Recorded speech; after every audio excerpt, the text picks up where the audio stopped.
بسم اللہ الرحمن الرحیم۔ السلام علیکم۔ امید کرتی ہوں آپ سب خیریت سے ہوں گے۔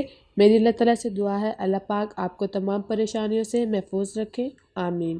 ایک مرتبہ امام شافعی رحمۃ اللہ علیہ نے امام احمد بن حنبل رحمۃ اللہ علیہ کو خط لکھا کہ بہت عرصہ ہوا آپ تشریف نہیں لائے، آپ سے ملاقات کا جی چاہتا ہے۔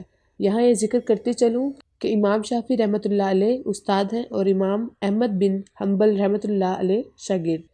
حضرت امام شافعی رحمۃ اللہ علیہ کا قیام مصر میں تھا، اس لیے وہاں شوافع زیادہ ہیں۔ جواب میں حضرت امام احمد بن حنبل رحمۃ اللہ علیہ نے فوراً اپنا پروگرام لکھ کر بھیج دیا کہ فلاں دن کو آپ رحمۃ اللہ علیہ کی خدمت میں مصر میں حاضر ہو رہا ہوں۔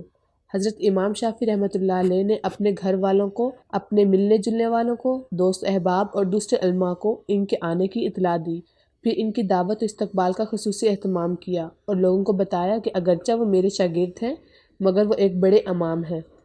اللہ تعالیٰ نے ان کو بڑا مرتبہ عطا فرمایا، چنانچہ جس دن ان کو پہنچنا تھا اس دن امام شافعی رحمۃ اللہ علیہ اپنے شاگردوں اور دوسرے علماء کو لے کر استقبال کے لیے شہر کے باہر چلے آئے۔ اس وقت مصر کا جو بادشاہ تھا وہ بھی امام احمد بن حنبل رحمۃ اللہ علیہ کے استقبال کے لیے چلے آئے اور ان کے ساتھ ارکان، دولت، وزراء اور عمرہ بھی آ گئے۔ وقت مقررہ پر حضرت امام احمد بن حنبل رحمۃ اللہ علیہ تشریف لے آئے۔ حضرت امام شافعی رحمۃ اللہ علیہ نے ان کا بڑا شاندار استقبال کیا اور پھر عزت و احترام سے ان کو گھر لے آئے اور ان کے لیے بہترین کھانے کا انتظام کیا۔ اس زمانے میں عام طور پر اولیاء اللہ اور بزرگوں کی شان یہ تھی کہ وہ کھانا کم کھاتے تھے اور رات بھر اللہ کی عبادت کیا کرتے تھے۔ جب حضرت امام احمد بن حنبل رحمۃ اللہ علیہ کھانا کھانے بیٹھے تو دیر تک اس طرح کھاتے رہے کہ کئی روز کے بھوکے ہیں۔ باقی لوگ کھانا کھا کر اٹھ گئے مگر آپ رحمۃ اللہ علیہ پھر بھی کھاتے رہے۔ لوگ بہت معتجب ہوئے کہ حضرت امام شافعی رحمۃ اللہ علیہ نے تو ان کی تعریف کی تھی کہ بڑے اللہ والے اور بزرگ انسان ہیں مگر یہ تو خوب پیٹ بھر کر کھا رہے ہیں۔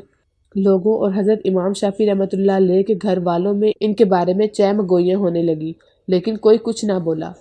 پھر جس کمرے میں حضرت امام احمد بن حنبل رحمۃ اللہ علیہ کے لیے رات کے وقت آرام کرنے کا انتظام کیا گیا تھا، اس کمرے میں حضرت امام شافعی رحمۃ اللہ علیہ کی بچیوں نے ایک مسلح بچھا دیا، مسواک رکھ دی، استنجا کا سامان اور پانی اور وضو کے لیے لوٹا رکھ دیا تاکہ جب وہ رات کو تہجد کے لیے اٹھے تو انہیں کسی قسم کی پریشانی نہ ہو، کیونکہ اس زمانے میں تہجد کے لیے اٹھنا عام معمول تھا۔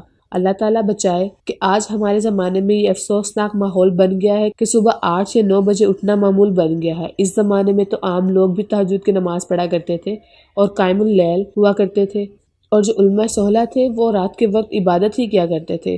اللہ تعالیٰ ہم سب کو بھی تہجد پڑھنے کی توفیق عطا فرمائے، آمین یا رب العالمین۔ بہرحال حضرت امام احمد بن حنبل رحمۃ اللہ علیہ نے رات کو اس کمرے میں آرام کیا اور صبح اٹھ کر فجر کی نماز پڑھنے چلے گئے۔ آپ رحمۃ اللہ علیہ نماز کے لیے نکلے تو حضرت امام شافعی رحمۃ اللہ علیہ کی بچیاں کمرے میں آ گئیں تو وہاں دیکھا کہ پانی کا لوٹا ویسے کا ویسے پانی سے بھرا ہوا ہے، نہ استنجا کا سامان اور مسواک استعمال ہوئی ہے، سب کچھ جیسا تھا ویسے ہی رکھا ہوا ہے۔ اب ان کے دل میں یہ شبہ پیدا ہوا کہ شاید رات کو چونکہ زیادہ کھا لیا تھا اس لیے تہجد کے لیے آنکھ نہیں کھلی۔ جب حضرت امام احمد بن حنبل رحمۃ اللہ علیہ فجر کی نماز پڑھ کر واپس تشریف لائے تو گھر والوں نے حضرت امام شافعی رحمۃ اللہ علیہ سے کہا کہ آپ رحمۃ اللہ علیہ نے فرمایا تھا کہ وہ تو بڑے اللہ والے اور بزرگ ہیں مگر رات کو انہوں نے کھانا بھی خوب کھایا اور جو ہم نے استنجا کا سامان اور پانی رکھا تھا وہ بھی استعمال نہیں ہوا۔ معلوم ہوا کہ رات کو تہجد کی نماز بھی نہیں پڑھی۔ اب حضرت امام شافعی رحمۃ اللہ علیہ کو بھی تشویش ہوئی، لہٰذا انہوں نے حضرت امام احمد بن حنبل رحمۃ اللہ علیہ کو بلایا اور تنہائی میں لے جا کر ان سے پوچھا کہ اس طرح کی باتیں سننے میں آ رہی ہیں کہ آپ نے کھانا بھی غیر معمولی طور پہ زیادہ کھایا اور جس کمرے میں آپ رحمۃ اللہ علیہ کے سونے کا انتظام کیا تھا اس کمرے میں آخری شب میں استعمال کے لیے جو چیزیں رکھی گئی تھیں وہ بھی استعمال میں نہیں آئیں۔ آپ رحمۃ اللہ علیہ تو پہلے ایسے نہیں تھے، کیا میرے ہاں سے جانے کے بعد آپ رحمۃ اللہ علیہ کے مزاج میں کچھ تبدیلی آ گئی ہے؟ حضرت امام احمد بن حنبل رحمۃ اللہ علیہ نے فرمایا کہ حضرت میرے بارے میں جو باتیں ہو رہی ہیں وہ درست نہیں ہیں، بلکہ بات کچھ اور ہے۔ بات دراصل کچھ یوں ہے کہ جس وقت کھانا کھانے آپ رحمۃ اللہ علیہ کے دسترخوان پر پہنچا اور جس وقت میں اس کمرے میں قدم رکھا تو میں نے دیکھا کہ اس کھانے کے حلال اور طیب ہونے کی وجہ سے وہ کمرہ نور سے چکا چوندھ ہو رہا ہے، اور یہ دیکھا کہ آسمان سے لے کر اس دسترخوان تک انوار کی بارش ہو رہی ہے۔ جب میں نے یہ صورتحال دیکھی تو میں نے سوچا کہ شاید اس سے حلال اور طیب کھانا مجھے زندگی میں نہیں ملے گا، لہٰذا جتنا زیادہ ہوا اسے کھا لیا جائے، کیونکہ اس کا ذرہ ذرہ ایمان اور دل کو روشن کرنے والا ہے، اس لیے مجھ سے جتنا زیادہ کھایا جا سکا کھا لیا۔ میں نے یہ نہیں دیکھا کہ کون کتنا کھا رہا ہے اور میرے بارے میں کیا سوچ رہا ہے۔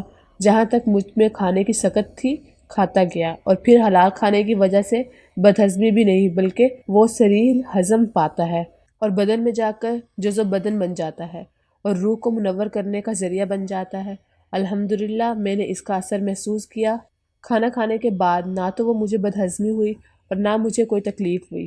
پھر کھانا کھانے کے بعد عشاء کی نماز سے فارغ ہو کر جب میں اس کمرے میں آیا جہاں آپ رحمۃ اللہ علیہ نے میرے آرام کا انتظام کیا تھا، وہاں جا کر میری حالت ہی بدلی ہوئی تھی۔